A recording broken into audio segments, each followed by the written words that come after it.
자, 지난 시간에는 우리가 앞서 가시는 하나님에 대해서 함께 나눴습니다.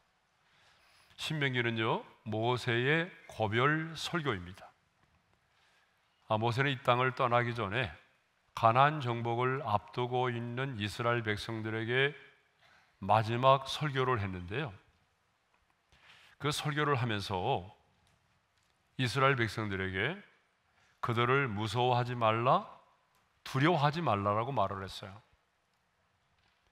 그러면서 가나안 족속에 대하여 무서워하고 두려워 떠는 이스라엘 백성들에게 먼저 가시는 하나님, 앞서 가시는 하나님에 대하여 말하였습니다. 30절 상반절의 말씀을 읽겠습니다. 다 같이요. 너희보다 먼저 가시는 너희 하나님 여호와께서. 자, 모세는 분명히 하나님을 어떤 하나님이라고 표현하고 있어요? 먼저 가시는 하나님, 앞서 가시는 하나님이라고 말씀하고 있습니다. 하나님은요, 이스라엘 백성들을 애굽에서 구원하여 낸 다음에 가나안 땅에 대한 비전과 약속만 주지 않으셨습니다. 방향만 제시하지 않으셨어요. 멀찍이 뒤에서 지켜만 보지 않으셨습니다.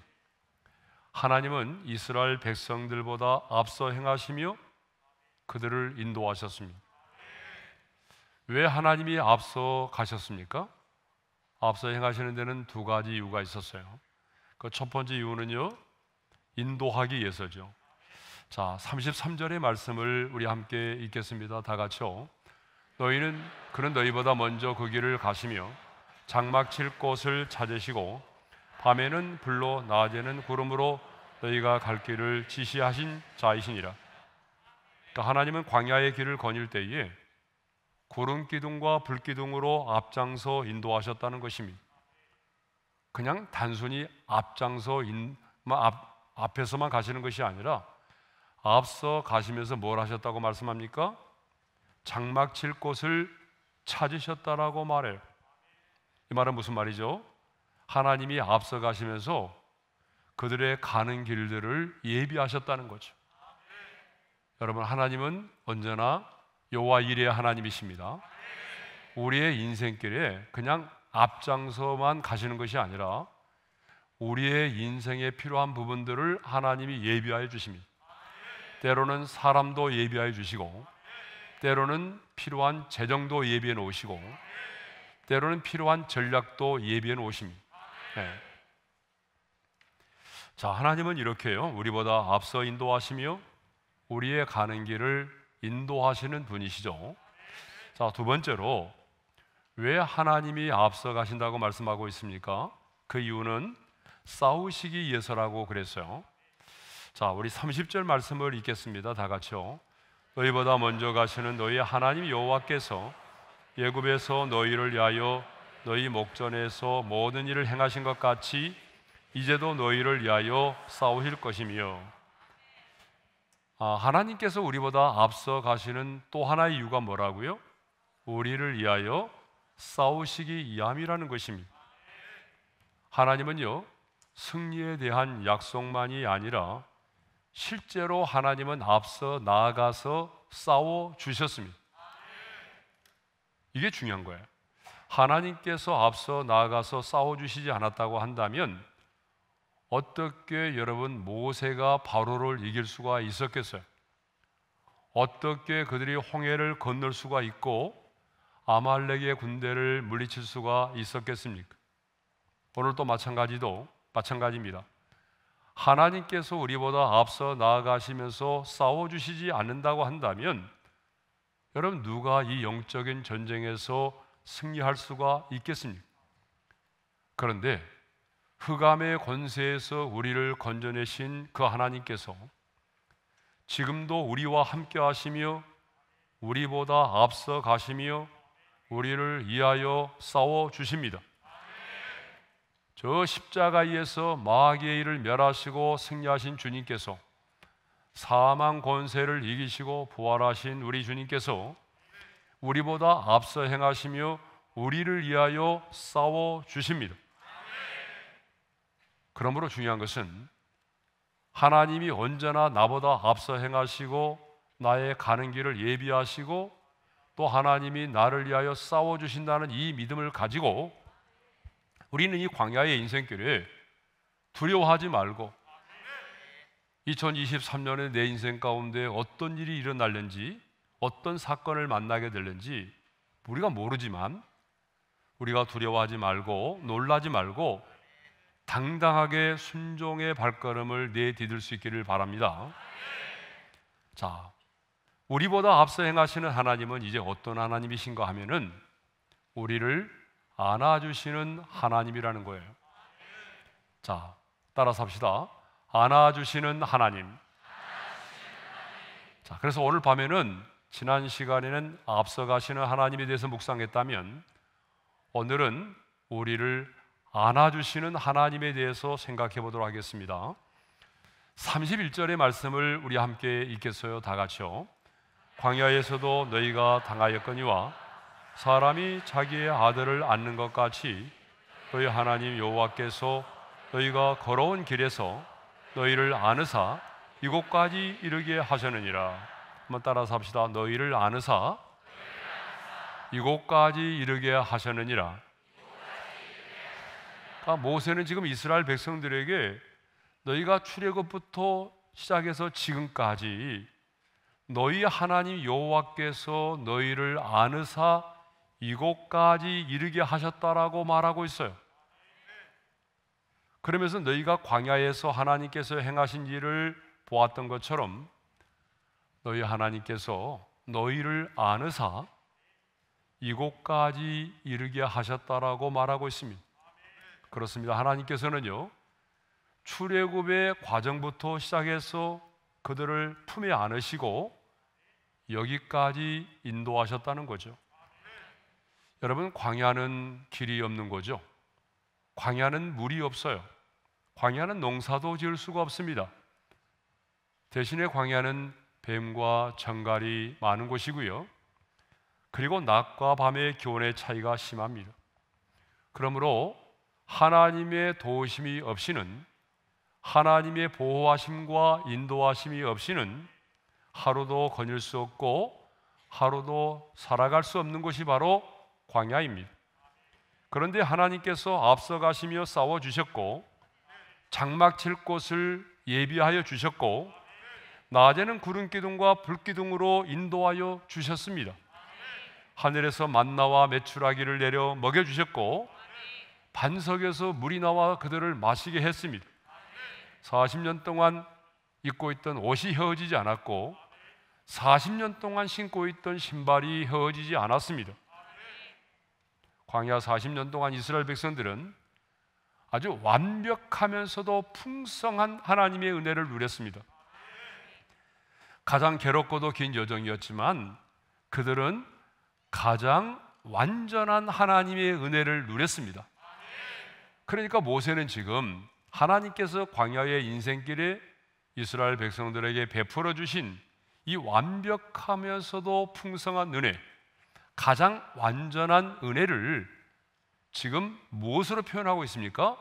하나님의 안아주심으로 표현하고 있다는 것입니다. 하나님의 그 완벽하면서도 풍성한 은혜, 그리고 가장 완전한 하나님의 은혜를 무엇으로 표현하고 있다고요? 하나님의 안아주심으로 표현하고 있다는 것입니다. 우리가 잘 아는 그 예수님의 발자국이라고 하는 예화가 있어요. 몇 번 들어보셨을 거예요. 어떤 사람이 하늘나라에 갔습니다. 그래서 예수님을 만나서 대화를 나누면서 자신의 인생을 돌아보는 시간을 갖게 되었습니다.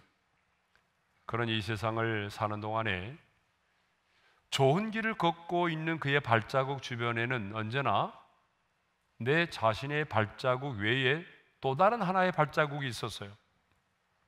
그 발자국은 언제나 자신의 곁에서 자신과 함께 동행하시는 예수님의 발자국임을 알았어요. 꽃길을 거닐 때도, 좋은 길을 거닐 때는 언제나 발자국이 내 자신의 발자국과 또 나와 함께 동행해 주시는 예수님의 발자국이 있었단 말이에요. 그런데 이상하게도 방금 우리가 화면에서 본 것처럼 자신의 인생에서 가장 힘들었던 사막길에는 단 하나의 발자국밖에는 없었어요. 다시 한번 그 영상 사진 하나 보여주실래요? 예. 그래서 주님께 물었어요. 주님은 제가 가장 힘들었던 그 순간에 왜 저와 함께 해주지 않으시나요? 왜 저와 함께 해주지 않으셨어요? 그때 주님은요, 빙그레 웃으시면서 이렇게 말씀하셨다고 해요. 나는 언제나 너와 함께 했었단다. 그는 다시 한번 사막길을 둘러보았지만 아무리 찾아봐도 발자국은 단 하나밖에 없었습니다. 그때 예수님께서 다시 조용히 물으셨습니다. 다른 발자국들과 다른 점이 보이지 않니? 그는 천천히 발자국들을 비교해 보았어요. 다른 발자국들에 비해서 사막의 발자국은 아주 깊숙하게 찍혀 있었어요. 그래서 그 성도는 원망스럽다는 듯이 이렇게 대답을 했다고 합니다. 제가 짊어지고 걸어가던 짐이 너무 무거워서인지 다른 발자국에 비해 깊이 파여져 있네요. 그때 예수님께서 미소 지으며 이렇게 말씀하셨습니다. 그건 바로 내가 널 안고서 걸어왔기 때문이란다. 내가 너를 안고서 걸어왔기 때문에 발자국은 하나이지만 깊게 파여 있다라고 말한 거죠. 여러분, 광야의 사막길에는 발자국이 하나밖에 없었던 것은, 광야의 사막길에 발자국이 하나밖에 없었던 것은 바로 주님께서 그를 안으시고 걸어오셨기 때문입니다. 그렇습니다. 하나님은요, 우리를 안으사 지금 이 자리에 이르게 하셨습니다. 그러면 하나님께서 우리를 안으실 때에 어떻게 안아주셨을까요? 31절에 보게 되면 아주 자상하게 이렇게 말씀을 하십니다. 우리 함께 읽겠어요? 다 같이요. 사람이 자기의 아들을 안는 것 같이 너희 하나님 여호와께서 너희가 걸어온 길에서 너희를 안으사. 하나님이 어떻게 안으셨다라고 말하고 있어요? 사람이 자기의 아들을 안는 것 같이. 여러분, 하나님은 손이 없잖아요. 영이시기 때문에. 그런데 우리 인간들이 이해할 수 있는 언어로 지금 말씀하시는 거예요. 사람이 자기의 아들을 안는 것 같이 하나님께서 이스라엘 백성들을 안으사 여기까지 인도하셨다는 거예요. 우리가 지난 시간에는요 30절에서 우리 하나님을 어떤 하나님으로 묵상했어요? 우리보다 앞서 행하시면서 우리를 위하여 싸우시는 하나님, 그렇죠? 그냥 앞서만 가시는 것이 아니라 우리의 인생길에 앞서 행하시면서 우리를 위하여 싸워주시는 하나님에 대해서 나눴잖아요. 그러니까 우리보다 앞서 행하시면서 우리를 위해서 싸우시는 하나님의 이 성품은 아버지, 하나님 아버지의 성품을 우리에게 말해주는 거잖아요. 그런데 오늘 본문에서 아들을 안으시는, 자기 아들을 안는 것 같이 안으시는 하나님의 이 모습은 하나님의 어떤 성품을 우리에게 말해주는가 하면 어머니의 모습으로 잘 표현되어 있어요. 그러니까 우리 하나님은요 성의 개념이 없어요. 하나님은 때로는 아버지와 같은 강렬한 성품도 가지고 계시고 때로는 어머니와 같이 자상한 성품도 가지고 계시는 거죠. 그래서 성경을 보게 되면 어떤 때는요 아버지와 같은 남성적인 그런 성품으로 등장하시고 어떤 때는 여성적인 아주 자상하고 우리의 머리털까지 세심받으시는 아주 자상하신 그런 어머니의 모습으로 성경엔 하나님이 등장을 합니다. 그런데 최근 들어서 보게 되면 여성 해방 신학을 주장하시는 분들 가운데 하나님을 아버지라고 부르지 말고 하나님 어머니라고 부르자라고 하는 분들이 있어요. 예. 여러분 그런 분 들어보셨어요? 예. 이상한 곳에 가면 그런 분들이 계세요. 예. 그래서 그분들은 하나님 아버지라고 기도하지 않아요. 하나님 어머니 이렇게 기도를 해요. 근데 여러분, 이게 정말 얼마나 우스꽝스러운 얘기인지 몰라요? 하나님을요, 성의 개념을 가지고 이해하려고 하지 마세요. 하나님을 우리가 가지고 있는 성의 개념으로 하나님을 이해하려고 하는 것처럼 어리석은 일이 없어요. 하나님은 어머니가 아들을 품에 안은 것과 같이 내가 너희를 안으사 여기까지 인도하셨다라고 말씀하셨습니다. 예? 그러니까 자식은 어릴 때 많은 시간을요, 어머니의 품 안에서 자라게 되어 있습니다. 어머니는 어린 자식을 품에 안고 젖을 먹이기도 하고, 자식은 그 엄마의 품에서 잠을 자곤 하죠. 아이는 무서운 꿈을 꾸거나 두려운 일이 생기면 엄마, 아빠를 외치면서 엄마의 품을 찾고 아빠의 품을 찾습니다. 아이들은 함께 길을 걷다가도 무서운 강아지를 만난다든지 조금 힘들고 어려운 일을 만나면 두 팔을 벌리죠. 두 팔을 벌린다는 건 뭐예요? 안아달라는 얘기잖아요. 예. 정말 어린 아이들에게는요, 어머니의 품이 필요합니다. 그런데 요즘 우리가 사는 세상은 점점 가정의 품이 사라져가고 있고 어머니의 품, 부모의 품이 사라져가고 있다는 거예요. 입시 이주의 교육이 오늘의 산업 사회가 또 우리 아이들이 가지고 노는 어릴 때부터 인터넷 게임과 스마트폰 때문에 점점 우리 아이들은요, 엄마의 품에서 멀어져 가고 있어요. 예전에는 안 그랬어요. 예전에는 아이들이 정말 엄마의 품에 있는 시간이 많았어요. 예? 그런데 지금은 엄마의 품에서 있는 시간이 점점 줄어들고 있어요. 예? 학자들의 말에 의하면 어머니로부터 접촉을 많이 받고 자란 아이가 지능이 발달되고 암에 걸릴 확률이 적다라고 말합니다. 그리고 정서적으로도 굉장히 안정된다고 해요. 자, 몇 년 전 미국의 신체학회에서 이런 슬로건을 내걸었다고 합니다. 안아주면 건강해진다. 우리 한번 따라서 합시다. 안아주면 건강해진다. 그러니까 우리 아이들을요, 부모가 스킨십을 많이 해주고 안아주면은 건강해진다는 거예요. 사랑하는 사람에게나 어머니의 품에 안기면 사람은 건강해진다는 것입니다. 그렇습니다, 여러분. 사람은요, 안기면 건강해집니다.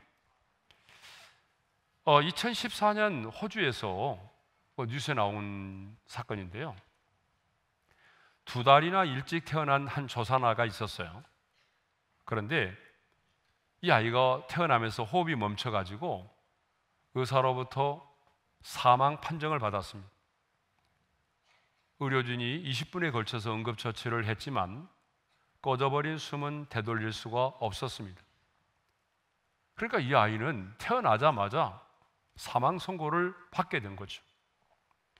그런데 슬픔에 잠긴 엄마는요, 숨이 멎은 이 아이를 품에 안고 계속해서 그 아이를 어루만졌다는 거예요.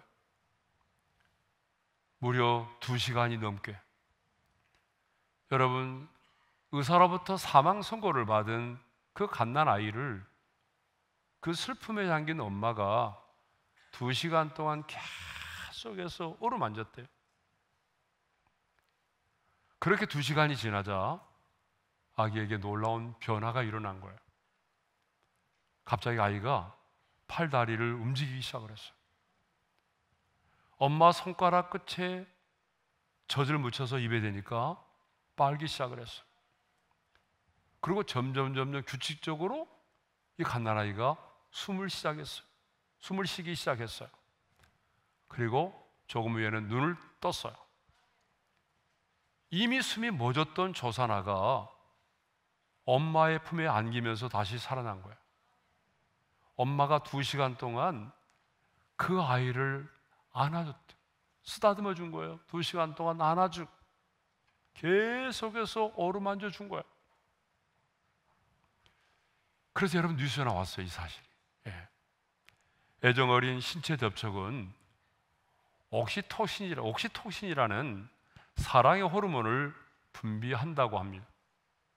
그래서 미숙아들을 규칙적으로 이렇게 마사지를 해주게 되면 사망률이 크게 줄고 성장 속도도 굉장히 빨라진다고 합니다. 여러분, 나이 드신 노인들도요, 매일 포옹하는 습관을 길들이게 되면은 정신이 맑아지고 활력이 넘치게 된다는 실험 결과도 있습니다.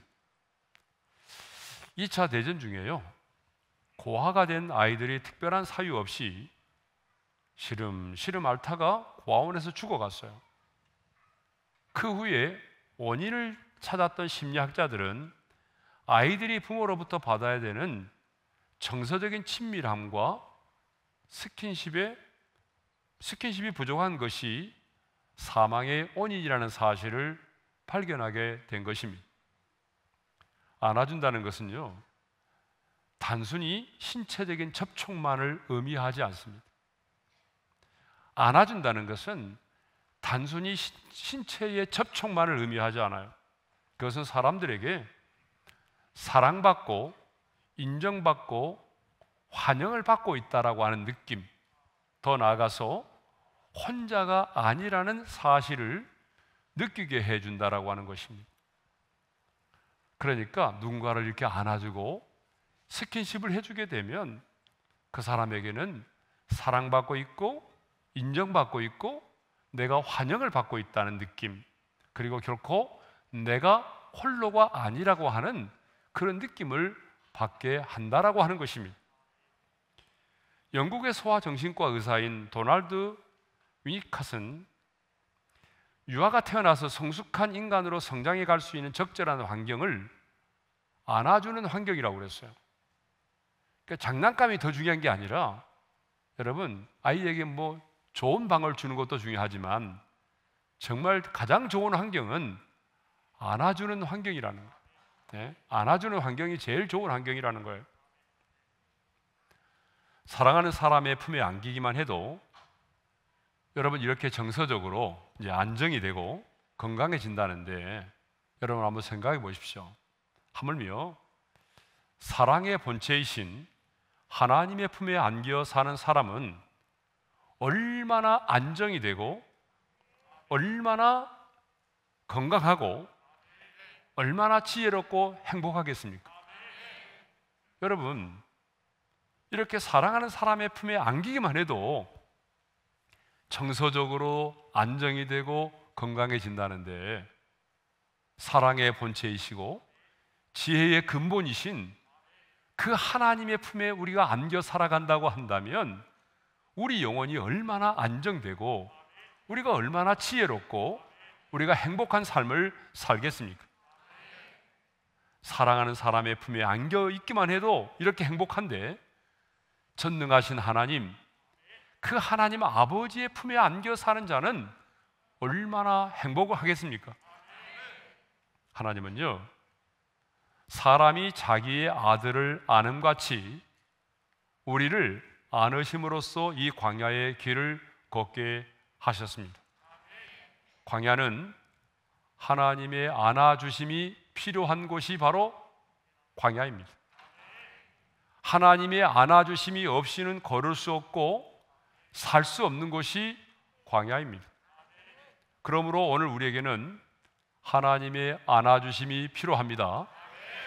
오늘 이 밤에 기도에 나오신 모든 한 사람 한 사람을 이 밤에 주께서 안아주실 줄로 믿습니다. 우리는 주님의 품에 안겨서 하나님의 안아주심을 경험하고 그 하나님의 안아주심을 통해서 정말 하나님의 사랑이 어떤 것인지를 체험하는 그런 은혜로운 밤이 되기를 소망합니다. 그런데 오늘 하나님의 안아주심을 거절하고 자기의 힘으로 자기의 경험과 능력으로 이 광야의 길을 걷겠다는 사람이 있어요. 그런데 여러분, 이것은 교만입니다. 우리는 어린아이처럼 하나님의 안아주심 속에서 광야를 걸어야 됩니다. 이 광야의 인생길을 걸으면서요, 하나님의 안아주심을 필요로 하지 않고 자기 스스로 걷겠다는 사람이 있다니까요. 그게 바로 교만이에요. 그러므로 광야를 거니는 신자는 언제나 어린아이 같아야 합니다.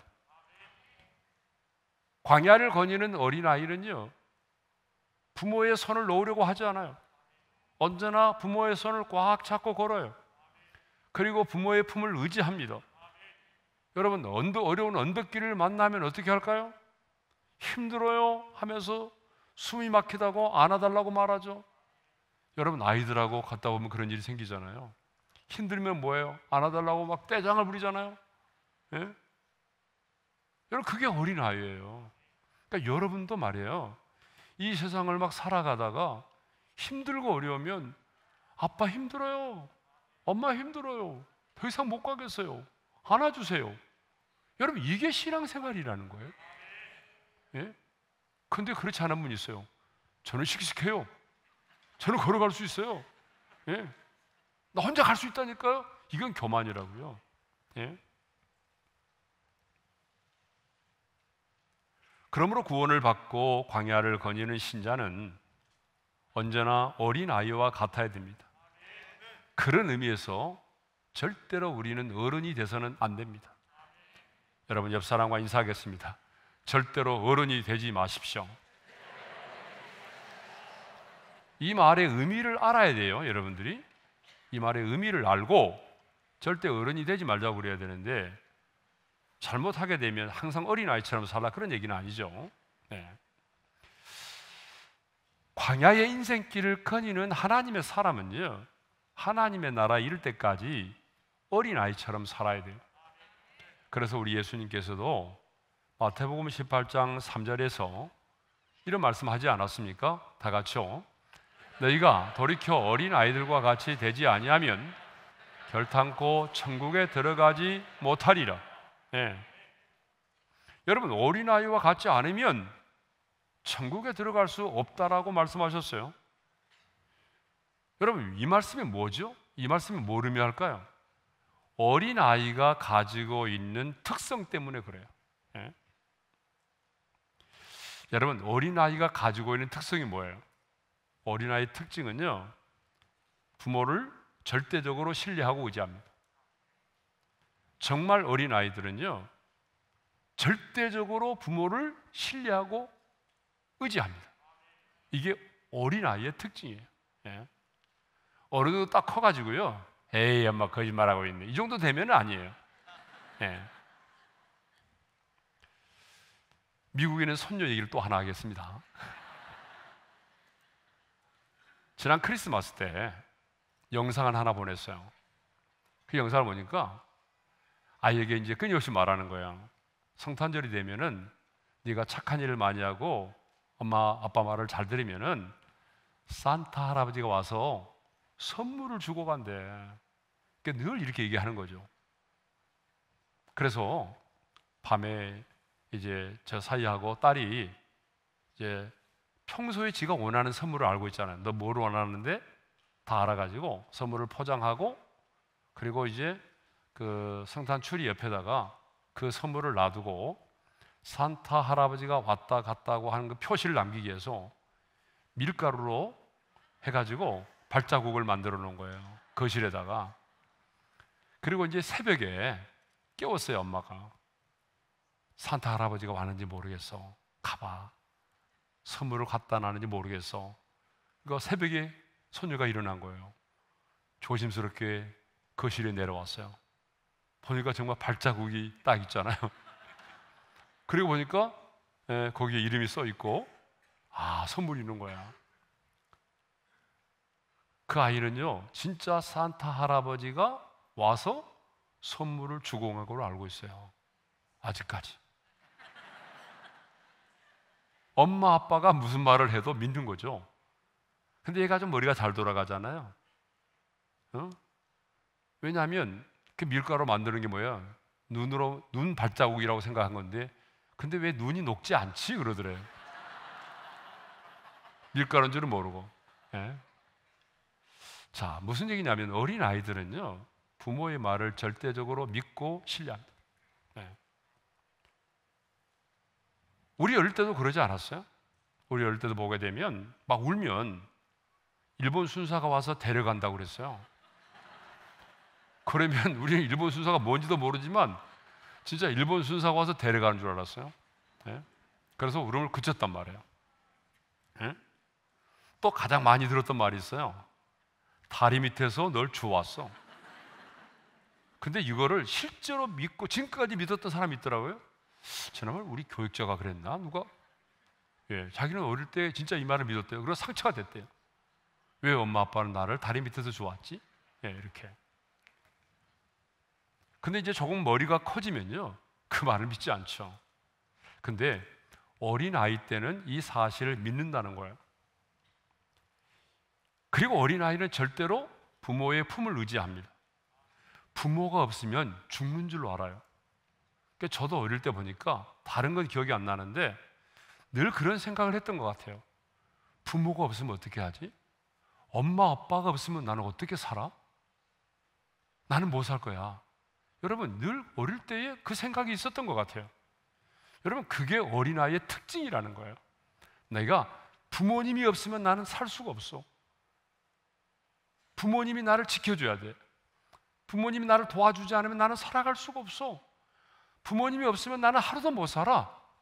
절대적으로 부모의 말을 믿고 신뢰하는 거예요. 이게 어린아이의 특징이에요.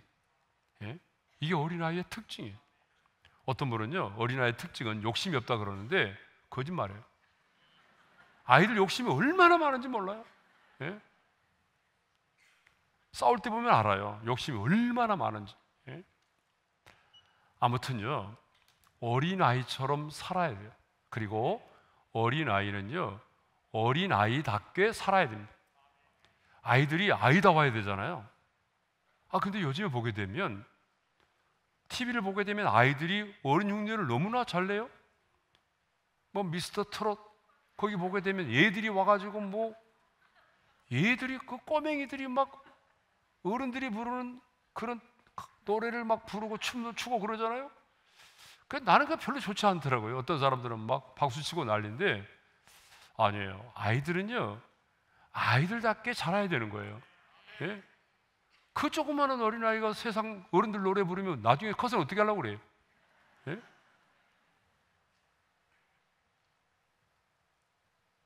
어린아이는요, 어린아이의 수준에 맞게끔 살아야 돼요. 자, 광야의 인생길을 살아가는 우리는 하나님 앞에서 언제나 어린아이와 같아야 됩니다. 그리고 어린아이처럼 살아야 됩니다. 절대로 어른이 돼서는 안 된다는 거예요. 하나님 앞에서는. 예. 자, 하나님께서 안아주신다는 것은 무엇을 말하느냐? 방금 전에도 제가 말씀드렸지만 하나님께서 우리를 안아주신다라고 하는 것은 우리를 향한 하나님의 사랑을 말합니다. 안아주심은 다른 게 아니에요. 내가 너를 낳았다. 너는 내 사랑하는 아들이다. 내가 너와 함께한다. 내가 너를 지켜줄게. 여러분, 이런 사랑의, 하나님의 사랑의 표현이 뭐예요? 안아주신다는 말이에요.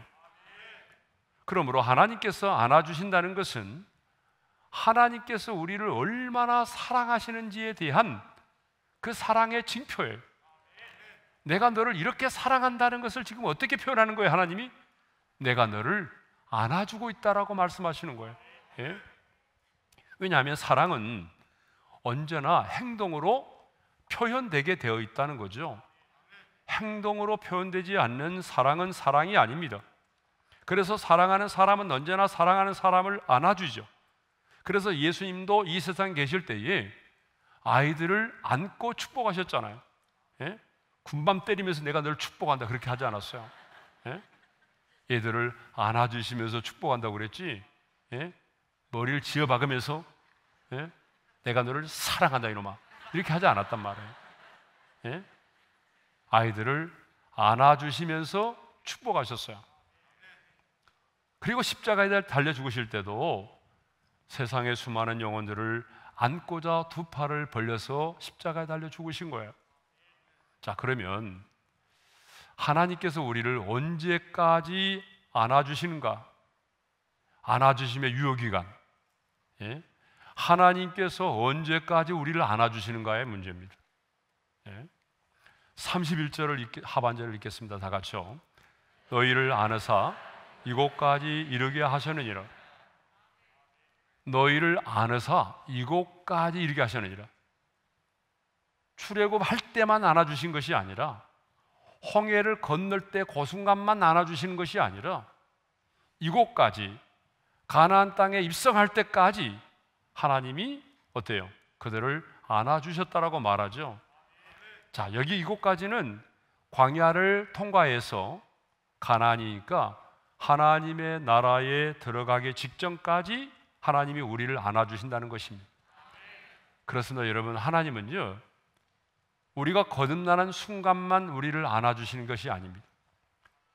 우리가 백발이 되어 노년에 이르기까지 우리를 품에 안아주신다라고 약속을 하셨어요.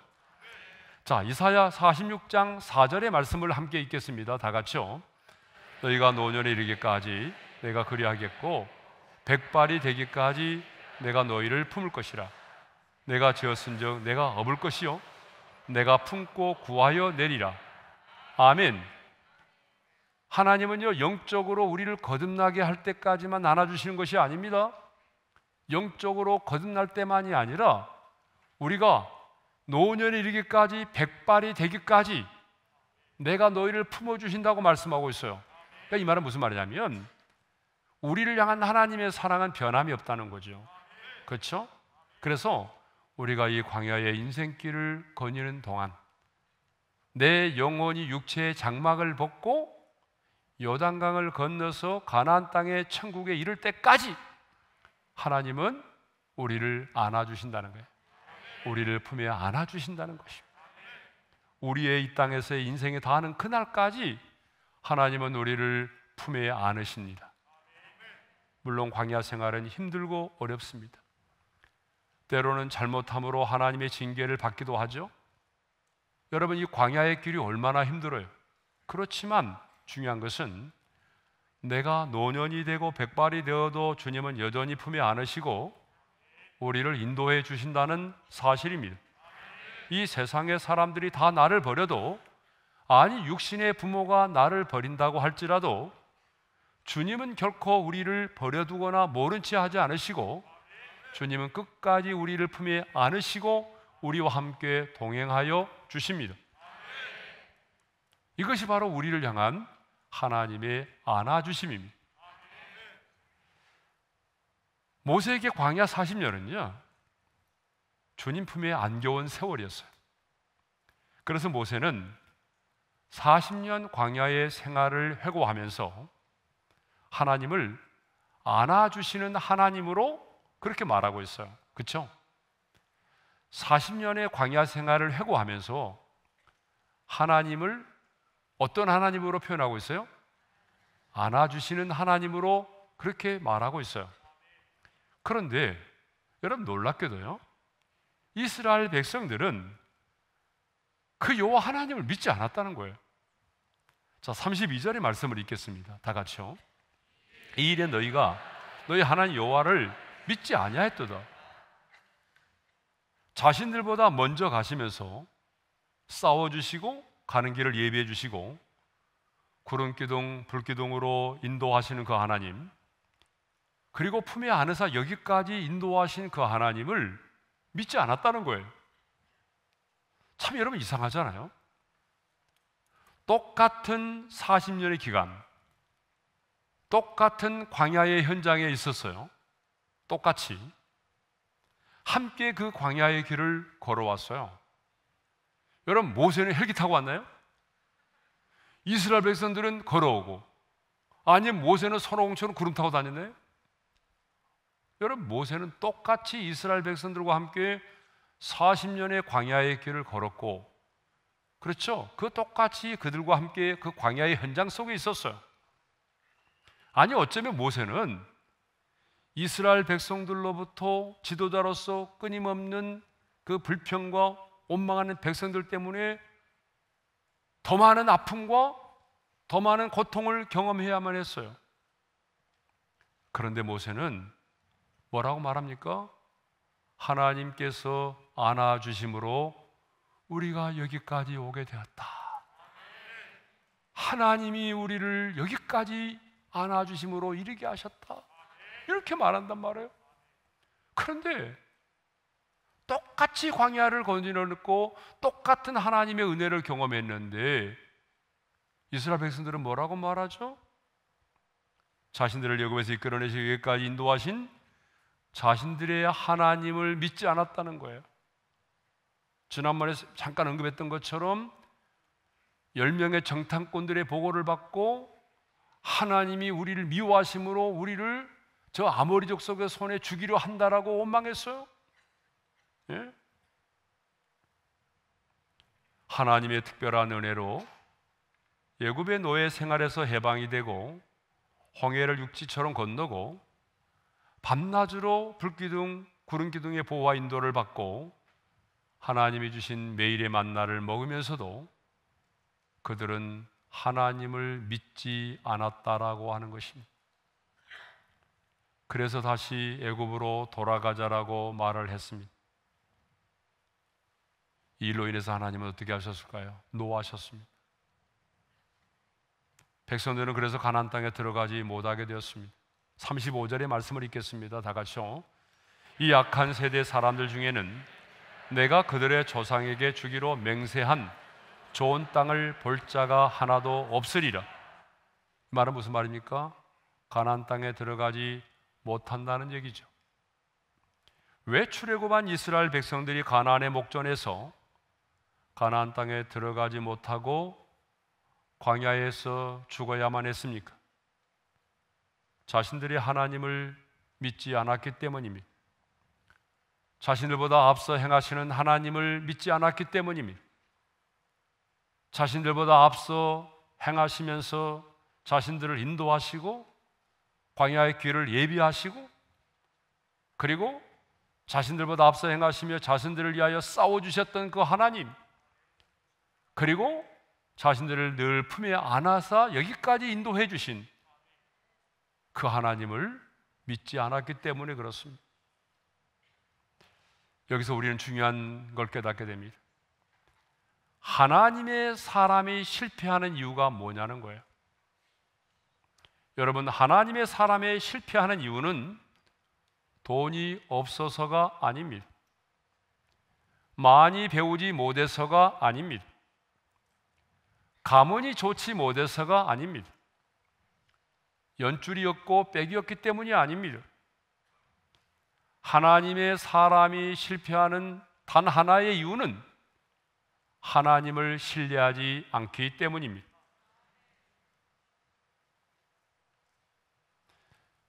하지만 사람들은 실패의 이유를 돈이 없고 배우지 못하고 연줄이 없기 때문이라고 말하죠. 좀 더 능력 있는 부모를 만나지 못했기 때문이라고 말하죠. 아내는 말합니다. 좀 더 유능한 남편을 만나지 못했기 때문이라고. 아내는 그렇게 말하고 남편은 좀 더 배경이 있는 아내를 만나지 못했기 때문에 실패했다라고 말하죠. 그런데 여러분, 하나님의 사람의 딱 실패의 단 하나의 이유는 뭐예요? 하나님을 신뢰하지 못하기 때문이라는 것입니다. 하나님의 사람의 실패의 이유는 돈도 아닙니다. 가난도 아니에요. 배우지 못함도 아닙니다. 연줄이 아닙니다. 하나님을 신뢰하지 않기 때문입니다. 아무리 하나님이 앞서 행하시고 우리를 위해 싸워주시고 앞서 행하사 장막 칠 곳을 찾아주시고 우리를 여기까지 인도하셨다라고 할지라도 이 하나님을 믿지 않으면 아무 소용이 없다는 것입니다.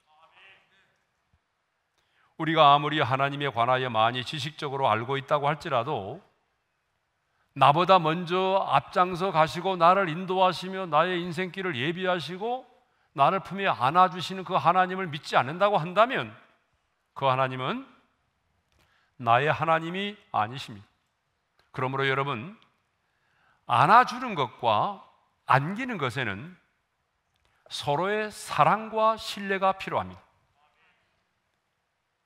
이게 중요한 거예요. 왜냐하면 사랑은 상호 인격적인 관계이기 때문에 그렇습니다. 전혀 모르는 사람에게 어떻게 우리가 안길 수 있어요? 여러분 그러잖아요. 길 가다가 여러분 누구에 안겨보세요. 어떻게 되죠? 경찰서에 갑니다. 지나가다가 갑자기 문 남성을 보고 나 좀 안아주세요 하면 어떻게 돼요? 이거 말이 안 되는 거죠. 전혀 모르는 사람에게 어떻게 우리가 안길 수가 있어요? 또 전혀 모르는 사람을 우리가 어떻게 안아줄 수가 있어요? 또 내가 안아주고 싶어도 안기는 사람이 없으면 불가능한 거죠. 또 안기고 싶어도 상대방의 품을 열어주지 않으면 안길 수가 없는 거잖아요. 여러분 그러지 않아요? 그러니까 안아주는 것과 안기는 것에는 서로의 사랑과 신뢰가 필요하다는 것입니다. 그러니까 하나님은 우리를 안아주기를 원하는데 이스라엘 백성들이 뭐예요? 나는 당신을 믿을 수가 없어요. 앞서 가신다고요? 나를 안아주신다고요? 나는 당신 믿을 수 없어요. 이렇게 반응했다는 거 아닙니까? 그래서 그들은 하나님은 노하셨고 그래서 그들은 마침내 가나안 땅에 들어가지 못하게 된 거잖아요. 필립 안시라고 하는 사람이 이런 말을 했어요. 아주 중요한 말인데요. 우리 함께 읽어보겠습니다. 다 같이요. 신앙생활이란 마치 하나님의 모든 말씀이 사실인 것처럼 믿고 행동하는 것이다. 신앙생활이란 마치 하나님의 모든 말씀이 사실인 것처럼 내가 믿고 행동하는 것이 신앙생활이에요. 여러분 그렇습니다. 신앙생활은 관념이 아닙니다. 구호가 아닙니다. 신앙생활은 하나님의 말씀이 사실인 것처럼 믿고 그렇게 고백하고 그렇게 행동하는 것입니다.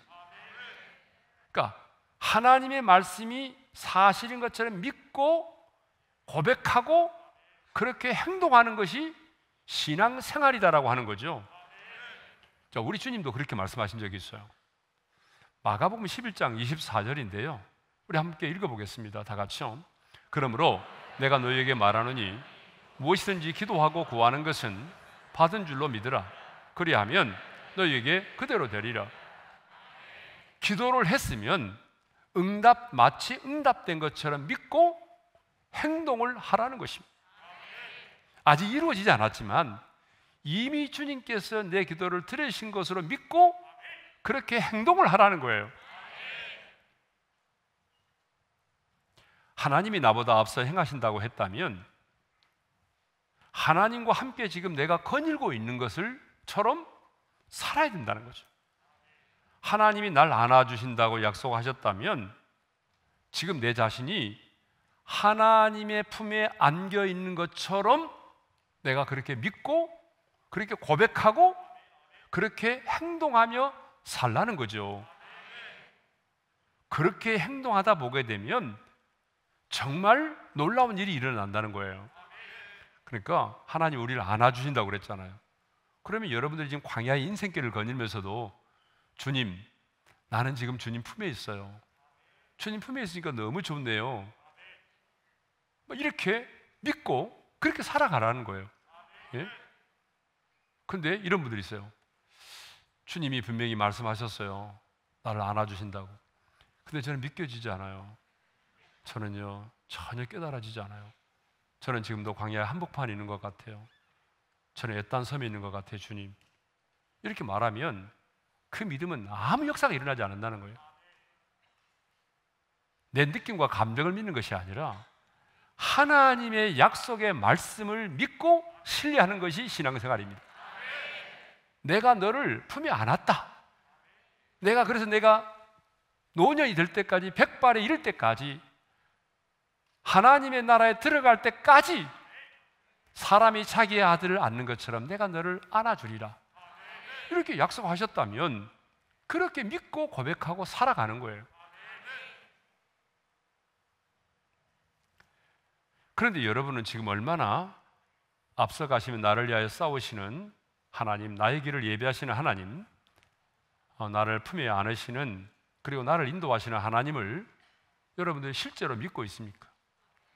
광야의 길을 거닐면서 하나님의 안아주심을 경험한 사람만이 또 다른 사람을 안아줄 수 있다는 얘기입니다. 이건 아주 굉장히 중요한 얘기입니다. 하나님의 안아주심을 경험한 자만이 또 다른 사람을 안아줄 수가 있는 거예요. 그러니까 이 말 다른 말로 말하면 하나님의 사랑을 경험한 자만이 또 다른 사람에게 하나님의 사랑을 흘려보낼 수 있다는 그런 말이기도 합니다. 네.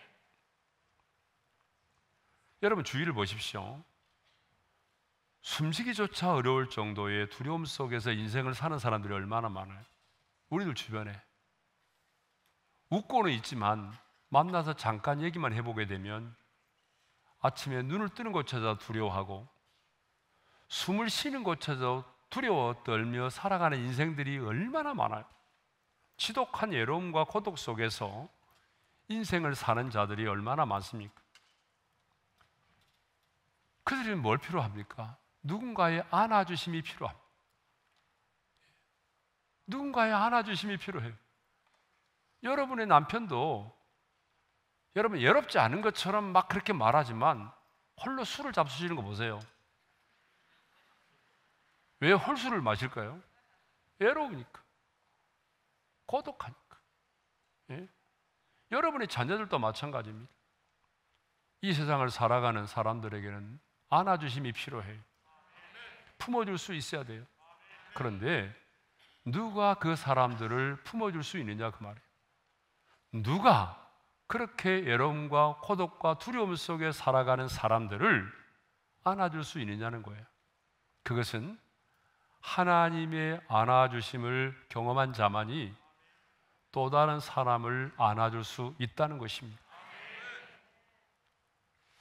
저는 그래서 우리 오륜의 성도들이 이 나그네 인생길을 살아가는 동안에 하나님의 안아주심을 깊이 경험하고 그 하나님의 안아주심 속에서 하나님의 그 사랑과 또 그 사랑 속에서 주어진 행복을 누리면서 살기를 원합니다.